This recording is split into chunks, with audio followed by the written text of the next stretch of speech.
welcome back to the channel. This is kind of an impromptu video based on the big news that just dropped today in the entertainment world, movie world, actually. And Warner Brothers have been up for sale for quite some time now. Paramount was trying to make a play for it, and Netflix were the two big companies looking to try to acquiesce Warner Brothers. Well, today it was announced that Netflix, it's going to go ahead with their purchase for $72 billion. Now, I've seen a lot of people giving their thoughts online. There's going to be a lot of videos on YouTube. I'm just giving my thoughts on this as a movie fan and more so, also a physical media fan. I just picked this one out because it's Christmas time, and I know this is an Arrow release, but The Long Kiss Goodnight was a New Line Cinema movie, aka owned by Warner Brothers. So that's another part of this we're going to talk about. Now, Warner Bros. Has had a very storied history, made a lot of great movies over the years, and they've had a pretty good year this year with Sinners and whatnot, Beetlejuice last year. They've had some really good films that have come out. I know Superman, I like Superman, I know that was a mixed reaction, but they've had a pretty good year in terms of box office for some of their movies. Weapons was a Warner Brothers movie, did really, really, really well. The Conjuring did really well. That's a Warner Brothers movie, New Line, but still, like I said, Warner Brothers owns New Line. I know why people are concerned, and I am concerned as well. We're going to go down some of those concerns right now for Netflix purchasing Warner Brothers. They did say they're going to keep Warner Brothers a little separate from Netflix. They're still going to do theatrical windows, but there's been news coming out that Netflix plans on shortening the theatrical window. Now, I know some people, I'm going to put this down now. We'll get back to this for physical media part of this video. I love the theatrical experience. I love going to the movies. I've loved going to the movies since I was a kid. Love going to the movies. I think nothing beats it except for when you have ignorant people that are talking and on their cell phones. But I love going to the theater, and I love going to see movies in IMAX. 3D, I don't care about that. But I love going to the theater. I always have. I still do to this day. I am going on Sunday to the movies to see Five Nights at Freddy's 2 with my son and my good buddy Dale _A and his son. I'm going to go next Thursday to see the new Silent Night Deadly Night remake, which I'm super excited about. But theaters have been hurting, and there's reasons for that. Some of that's self-inflicted, and I'm going to go on a little bit of a rant here about the theatrical experience right now. And it doesn't matter if it's Regal, AMC, I mean, those are the big chains that are close to me.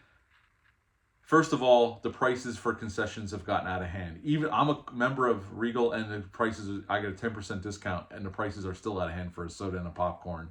It's outrageous. And I know they need to make money because they're getting less and less of the split from the studios, but it's getting a little ridiculous. I mean, if I take my wife and my son to the movies and we all get something, it's a nice hefty bill on top of the ticket prices, which have only gone up over time. I know I'm not the only one being affected by it. I'm just stating facts here. We all know it's gotten way more expensive to go. And some of the movies getting a theatrical release haven't been drawing people to the theaters. I know the theaters are hurting. But the other reason it's self-inflicted, the theaters can't do nothing about. That's the studio's part of this.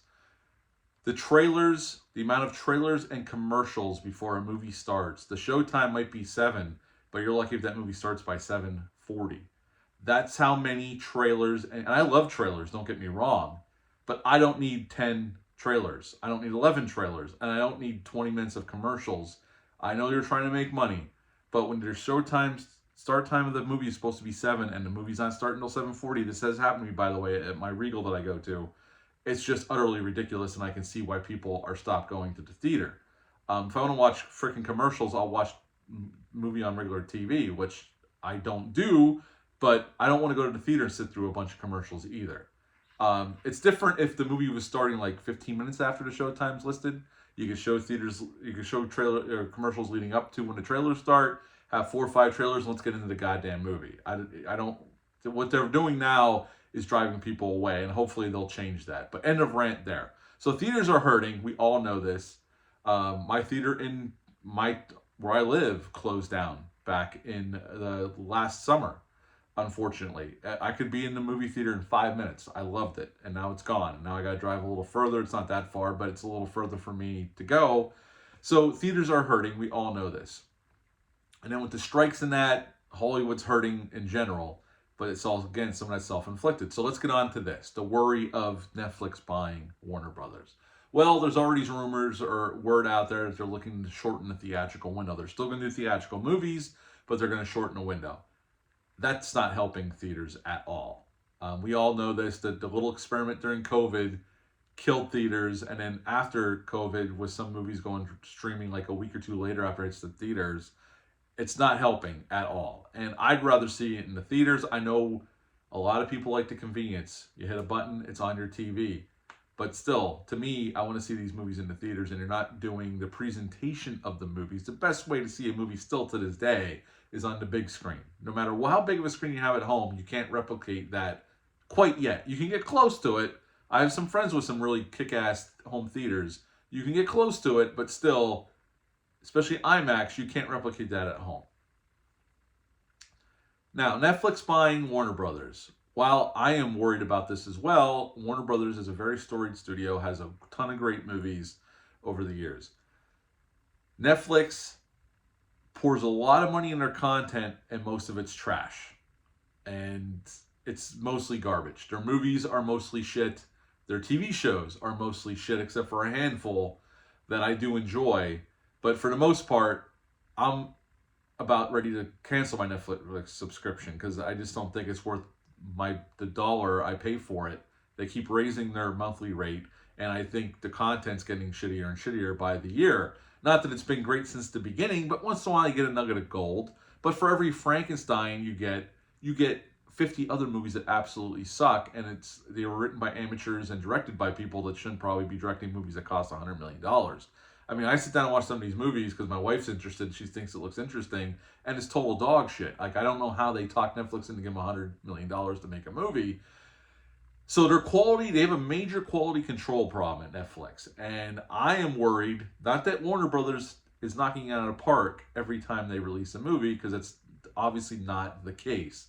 But Netflix's track record is way worse.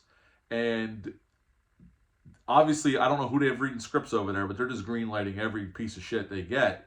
And I hope that doesn't happen with Warner Brothers. And the shorter theatrical window concerns me as well. And probably, because let's be honest, Netflix, even the movies they do put in the cinema, the latest one, like Guillermo del Toro's Frankenstein, very limited release, mostly in cities, or one showing, and then it goes right to Netflix. And then you got to worry about the other major thing, physical media, which I am a big fan of. If you've ever been on my channel, you know I love physical media. I have a ton of physical media, much to the chagrin of my lovely wife. So what does that mean for getting some of Warner Brothers titles that haven't been released on 4K? Are we still going to get those? Are they going to lease the rights out to Arrow so we can get a kick-ass 4K like this 4K I hold in my hands? What's going to happen with those kinds of things? What's going to happen to HBO Max as well? Is that going to get folded into Netflix? Like, these are answers we'll get over time if this deal goes through, because the government might not allow it. We'll see. We'll see what shakes loose here. I know the government has said they're not really thrilled about this acquisition, and honestly, I didn't like when Disney bought Fox. I don't think Disney's handled the Fox properties all that well, and I liked 20th Century Fox being around. So I don't like another company buying this. I wouldn't have been as happy if Paramount bought Warner Brothers, but I'd be more happy about it than I am Netflix buying it because of their track record of quality control and not really doing the physical media thing or the theatrical window thing. Netflix has released some things physical media, and they did announce they're going to do a Guillermo del Toro's Frankenstein on physical media, but those are few and far between.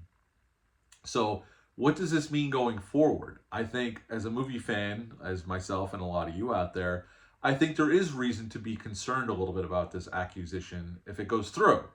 Netflix has not been very friendly to theatrical experience nor physical media, so it's going to be very interesting to see what happens. And maybe a little sad, because is Arrow still going to be able to get their hands on the rights to these and release stuff like this? Because there's a lot of stuff in Warner Brothers' catalog that still needs to be mined and be restored and released on 4K that we haven't gotten yet. Is this going to put the kibosh on that? Only time will tell. But we'll see what happens. I am concerned, like there are a lot of you folks out there. I could see why people are concerned about this in the people like in our space, that people that love movies and want the studios to do well. We want them to make good movies and we want to have a good theatrical experience. but there's definitely a reason to pause and be concerned about this accusation if it goes through. We'll see what happens, but those are just some of my concerns, and I know they mirror a lot of other folks' concerns that I've seen on X today and on YouTube. But that's it for this video. I just wanted to do a little impromptu video off the cuff about my thoughts and what's going on. We'll see what happens in the coming weeks and months, and it could take up to a year or two, I guess, for this deal to finally get finalized. We'll see what happens. But that's it for this one. Let me know down below, what are your thoughts on this accusation of Netflix buying Warner Brothers? Leave that comment down below. Do me a favor while you're down there, hit the thumbs up and subscribe while you're here. I would greatly appreciate that. That's it for this one. I'll be back soon with Silent Night, Deadly Night 4, Five Nights at Freddy's 2. But until then, bye.